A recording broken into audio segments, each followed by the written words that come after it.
ZDNet has reported that 3D Systems is introducing a new printer this June that will be capable of slicing and building at a rate 60 times faster than other printers. The ProJet MJP5600 will initially only be available to customers with the previous model. The bundled system of software is where the printer really shines.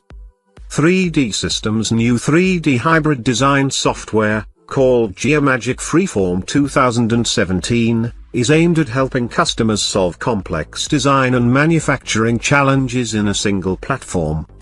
This feature with Geomagic Freeform and the additional multiple build that is inherent with this new printer should particularly interest sports brands, as this new multiple build allows for the creation of elements that are rubber-like components.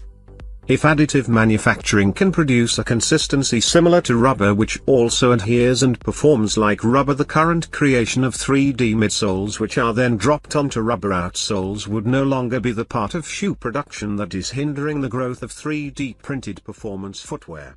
It's an interesting thing to consider.